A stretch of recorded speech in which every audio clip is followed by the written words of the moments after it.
तो कैसे हो तुम लोग? मुझे मालूम है तुम लोग एकदम ठीक ठाक होगे। और आज मैं तुम लोग के लिए लेके आया हूँ my wife is from 1000 year ago का चैप्टर नंबर 46। तो दोस्तों, हमारे चैनल पे 4000 सब्सक्राइबर कंप्लीट होने ही वाले हैं। इसीलिए मैं रिक्वेस्ट करता हूँ जिन जिन लोग ने भी अभी तक मेरे चैनल को सब्सक्राइब नहीं किया है वो लोग इस चैनल को सब्सक्राइब कर दे, ताकि मैं और भी ऐसी वीडियो आगे लाता रहूँ। अब ज्यादा टाइम बर्बाद न करते हुए सीधा चलते हैं चैप्टर की तरफ। अगर आप लोग ने पिछला चैप्टर देखा ही होगा तो आप लोग को मालूम होगा सुचिन अपने मम्मी पापा के घर पे गया होता है खाना खाने के लिए, और जब सुचिन खाना खा लेता है तो उसकी मम्मी सुचिन को एक अदरक का पौधा देती है और वो अदरक का पौधा लेके अपने घर की तरफ आ रहा होता है सुचिन। और वहाँ पे वो चैप्टर खत्म हो गया। अब उसके आगे की स्टोरी चालू होती है। स्टार्टिंग के चैप्टर में सुचिन अपने घर पे पहुंच गया होता है और वो कह रहा होता है कि मैं घर पे आ गया। ये सुनते ही जिंग चौंक जाती है। फिर सुचिन जिंग को बोलता है तू कर क्या रही थी? तभी जिंग घबराते हुए सुचिन को बोलती है मैं तो कंप्यूटर पे बस गेम ही खेल रही थी और कुछ भी नहीं। फिर सुचिन जिंग को एक अदरक का पौधा देता है और कहता है ये तेरे लिए है। नेक्स्ट सीन में जिंग वो अदरक का पौधा अपने हाथों में ले लेती है और उसे ध्यान से देखती है और कहती है ये आखिर है क्या। नेक्स्ट सीन में सुची अपना कोट निकाल रहा होता है और जिंग को कह रहा होता है ये अदरक है, अदरक का पौधा, और तू इसे अपने कमरे में या फिर किचन में रख सकती है और इसे तू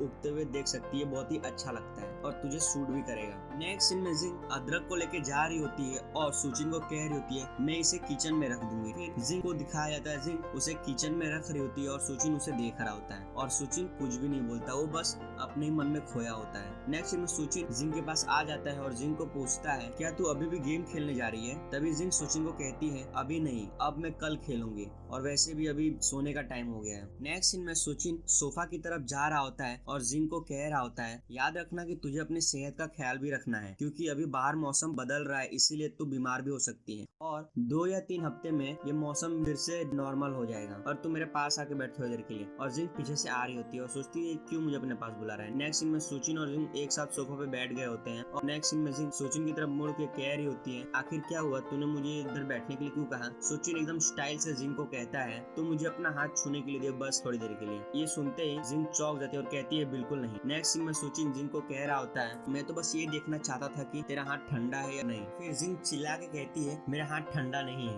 नेक्स्ट सीन में जिंग शर्माते हुए सुचिन को अपना हाथ दे देती है और कह रही होती है तू मुझे छू के देख सकता है अगर तुझे मुझ पे विश्वास नहीं है तो। नेक्स्ट सीन में सुचिन जिंग के हाथों को ध्यान से देखने लगता है और कह रहा होता है तेरा हाथ एकदम अलग है, जबकि तू तलवारबाजी करती है हर रोज तो भी। नेक्स्ट सीन में जिंग शर्मा रही होती है और कह रही होती है क्या बोल रहा है तू, और तू मेरा उंगलियों के साथ क्या कर रहा है? नेक्स्ट सीन में सुचिन जिंग का हाथ पकड़ लेता है और जिंग शर्मा रही होती है और कुछ समझ नहीं पाती और सुचिन जिंग को कह रहा होता है मैं तो बस ये देखना चाहता था कि मार्शल आर्ट प्रैक्टिस करने से क्या अपने हाथ एकदम बेकार हो जाते हैं, लेकिन तेरे हाथ को देख के तो ऐसा लगता नहीं है, मेरे हाथ बेकार नहीं होंगे तो मैं फिर ये मार्शल आर्टिस्ट सीखना चाहूंगा। और सुचिन अपने मन में कह रहा होता है पूरा दिन बस कंप्यूटर पर बैठ के काम करती है और उसके हाथ में ठंडी भी लगती होगी, मुझे लगता है इसके लिए मुझे ग्लव्स लेके आना चाहिए, और लड़की लोग ग्लव्स को पहनना पसंद भी करती है। नेक्स्ट सीन में जिंग बहुत ही ज्यादा शर्मा रही होती है, उसकी आंख भी घूम रही होती है और वो कुछ समझ नहीं पाती। और नेक्स्ट सीन में जिंग चिल्लाते हुए कहती है मैं जा रही हूँ नहाने के लिए। फिर हमें दिखाया जाता है जिंग फटाक से चली जाती है नहाने के लिए और सुचिन वहाँ पे बस बैठा रह जाता है। नेक्स्ट सीन में सुचिन बैठा होता है सोफा पे और जिंग नहा रही होती है और सुचिन बाथरूम की तरफ देखता है और कुछ नहीं कहता। नेक्स्ट सीन में सुचिन फटाक से कंप्यूटर के पास पहुंच जाता है और कुछ सर्च कर रहा होता है और अपने मन में कह रहा होता है ये जरूर कुछ करने वाली है, जब मैं घर के अंदर आया था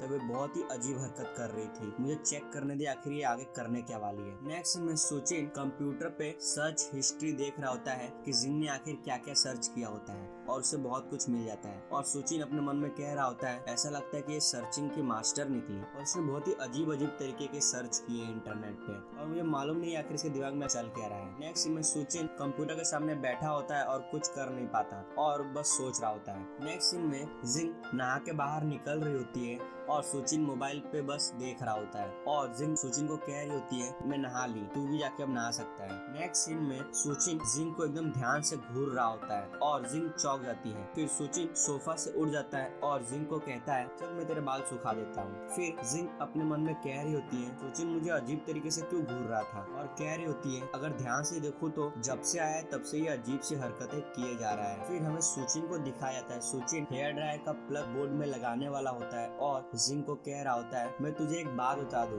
जो तू इंटरनेट पे सर्च करती है ना वो सच नहीं होता, वो चीज बस हम लोग के लिए बनाई गई है ताकि हम लोग जो सवाल पूछे उसका वो जवाब लाके दे दे, वो सही है या गलत ये हमको मालूम नहीं चलता है, इसीलिए तू उसकी हर एक बात को सच मत मान लेना। नेक्स्ट सीन में हमें जिंग को दिखाया जाता है। जिंग इंटरनेट पे कुछ सर्च कर रही होती है कि मैं बीमार हूँ, मुझे आखिर हुआ क्या है, और उसे जवाब में मिलता है कि उसे कैंसर है, वो भी पहला स्टेज पे है वो। ये सुन के जिंग बहुत ज्यादा घबराने लगती है। तो सुचिन का कहने का मतलब यही था, तुम लोग इंटरनेट पे ज्यादा डिपेंड मत रहो। तभी जिंग कहती है सच में। फिर हमें सुचिन को दिखाया जाता है। सुचिन जिंग को कह रहा होता है मैं सच कह रहा हूँ, अगर ऐसा होता तो इंटरनेट भगवान नहीं होता क्या? और वैसे भी बहुत सारे लोग ऐसे होते हैं जो इंटरनेट पे दूसरे को धोखा देते हैं और वो लोग से पैसे भी लूट लेते हैं, इसलिए तू हर चीज को सच माना मत कर। फिर जिंग सुचिन को कहती है ठीक है। नेक्स्ट सीन में सुचिन जिंग के बाल को सुखा रहा होता है हेयर ड्रायर से। फिर जिंग सुचिन से पूछती है लेकिन तू अचानक से मुझे ये क्यों बताने लग गया? फिर हमें सुचिन को दिखाया जाता है। सुचिन जिंग को कह रहा होता है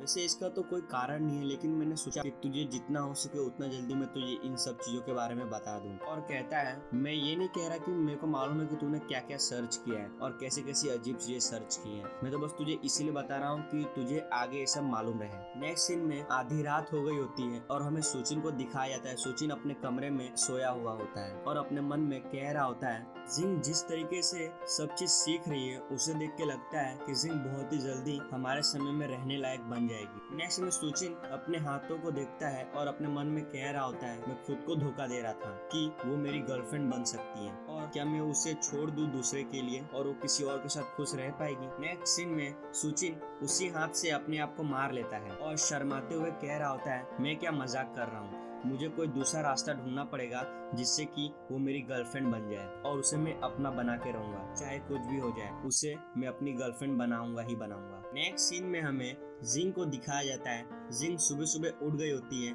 और वो ब्रश कर रही होती है और उसे कोई घूर रहा होता है। फिर जिंग बहुत ही अजीब सा चेहरा बना लेती है और फटाक से मुड़ के कह रही होती है तू यहाँ कर क्या रहा है? फिर हमें सुचिन को दिखाया जाता है। सुचिन वहाँ पे खड़ा होता है और जिंग को कह रहा होता है कुछ नहीं, मैं तो ब्रश करने आया था। फिर हमें सुचिन को दिखाया जाता है। सुचिन शर्माते हुए अपने मन में कह रहा होता है मैं जितना इसे देखता हूँ ये उतनी ज्यादा सुंदर लगती है, इसके नाक, इसके आँख, सब कुछ एकदम सुंदर है। फिर सुचिन जिंग को कहता है जब तू फ्री हो जाएगी अपने गेम से तब हम लोग अब मेरे पापा मम्मी के घर पे जाएंगे। ये सुनते ही जिंग कंफ्यूज लग रही होती है और कुछ भी नहीं बोलती, और यहाँ पर ये चैप्टर खत्म हो जाता है।